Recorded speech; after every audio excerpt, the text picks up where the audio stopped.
बॉलीवुड वो मायावी जाल है जिसमें हर कोई फंसना चाहता है, फंस करके अपनी किस्मत को आजमाना चाहता है, लेकिन इसमें कई ऐसे लोग हैं जो कि नाकामयाब हो जाते हैं। हर दिन फिल्म इंडस्ट्री का हिस्सा बनने के लिए हज़ारों नौजवान लड़के लड़कियां जाते हैं, लेकिन उसमें से बहुत ही कम ऐसे होते हैं जो कामयाबी के बल पर अपने लिए एक अलग पहचान बनाते हैं। और कुछ ऐसे भी होते हैं जो शुरू में बहुत मशहूर हो जाते हैं, लेकिन वक्त के साथ साथ वक्त की धूल उनके चेहरे पे ऐसी जम जाती है कि वो अचानक से नदारद हो जाते हैं। उन्हीं बॉलीवुड एक्ट्रेसेस में से एक है मयूरी कांगो। आपको याद होगा, घर से निकलते ही कुछ दूर चलते ही रास्ते में है उसका घर।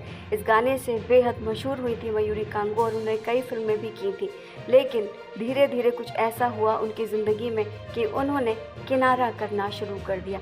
आज हम आपको बताते हैं मयूरी कांगो की असली कहानी कि वो किस तरह से बॉलीवुड से धीरे धीरे रुखसत हो गई। मयूरी ने बॉलीवुड में 1995 से 2000 तक अपनी अदाकारी का जलवा बिखेरा था, लेकिन फिर वो अचानक इस दुनिया को छोड़ करके कॉर्पोरेट वर्ल्ड में चली गई। अपने छोटे से सफ़र के दौरान मयूरी ने कई सारी हिट फिल्में भी दी। मयूरी ने नसीम फिल्म से अपने करियर का आगाज़ किया था, जिसके बाद उन्होंने पापा कहते हैं, होगी प्यार की जीत, बादल समेत कई फिल्मों में काम किया। हालांकि मयूरी के सिल्वर स्क्रीन में आने और उसे छोड़ने की बड़ी ही दिलचस्प कहानी है। मयूरी का जन्म 15 अगस्त 1982 को महाराष्ट्र के औरंगाबाद में हुआ था।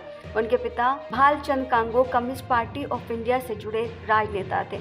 वहीं मां सुजाता कांगो भी एक्ट्रेस रह चुकी हैं, जिसकी वजह से मयूरी भी इंडस्ट्री में आ सकी।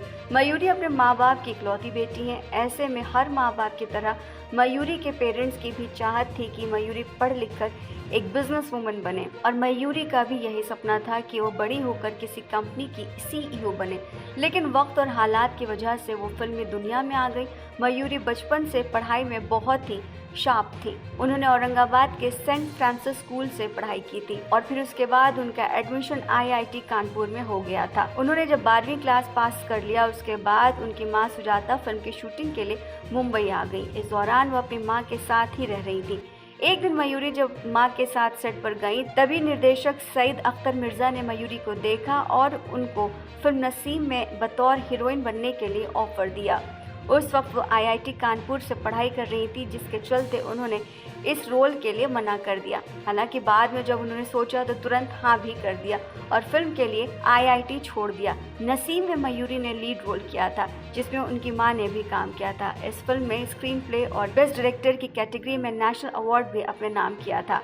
नसीम फिल्म करने के बाद मयूरी को बड़े बड़े ऑफर्स आने शुरू हो गए। इस दौरान उन्होंने अजय देवगन, महेश बाबू और संजय दत्त समेत कई बड़े एक्टर्स के साथ काम किया। उसके बाद मयूरी की एक ऐसी फिल्म थी जो उनकी जिंदगी का टर्निंग पॉइंट बन गई, एक माइलस्टोन बन गई, जिसका नाम था पापा कहते हैं। 1996 में रिलीज हुई ये फिल्म सुपर डुपर हिट गई। इस फिल्म का गाना खास तौर से घर से निकलते ही, कुछ दूर चलते ही, उसने सभी रिकॉर्ड्स ध्वस्त कर दिए। इस फिल्म ने मयूरी को रातों रात स्टार बना दिया और इसके बाद बेताबी, होगी प्यार की जीत, मेरे अपने में उनको काम करने का मौका मिला। मयूरी ने बॉलीवुड में अपनी एक अलग पहचान बनाई थी और अच्छी अच्छी फिल्में भी की थी, लेकिन अचानक वो इंडस्ट्री से फिर गायब हो गई।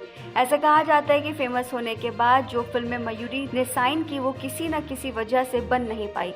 ऐसे में उन पर मनहूस का टैग लगा दिया गया। फिर धीरे धीरे मयूरी को मूवीज मिलना कम हो गई और उनका करियर तबाह होने लगा। हालांकि ऐसा नहीं है कि मयूरी ने हार मान ली। इसके बाद भी साउथ इंडस्ट्री में उन्होंने हाथ आजमाया, लेकिन उन्हें सफलता नहीं मिल सकी। फिल्मी दुनिया को अलविदा कहकर उन्होंने टीवी में अपने लिए जगह बनाई, जिसमें नरगिस, डॉलर बहू, कुसुम, करिश्मा समेत कई सीरियल्स में वो नजर आई। लेकिन मयूरी के एक्टिंग से अब मन भरने लगा था और उसके बाद उन्होंने एक्टिंग को हमेशा हमेशा के लिए अलविदा कह दिया। साल 2003 में एक्टिंग से दूर होने के बाद एनआरआई बिजनेसमैन आदित्य ढिल्लन से शादी कर ली। शादी के बाद वो अमेरिका शिफ्ट हो गई, जहां उन्होंने फिर से बिजनेस की पढ़ाई कंटिन्यू की। मयूरी पढ़ाई में तो अच्छी थी ही और उन्होंने और भी ज्यादा मेहनत की और उसके बाद उनको स्कॉलरशिप हासिल हुई, जिसके बाद उन्होंने अपनी एमबीए की पढ़ाई पूरी की। इसके बाद मयूरी कई बड़ी कंपनियों में काम भी करने लगी। हालांकि जब वो माँ बनी तो करियर के साथ बच्चा संभालना मुश्किल हो गया,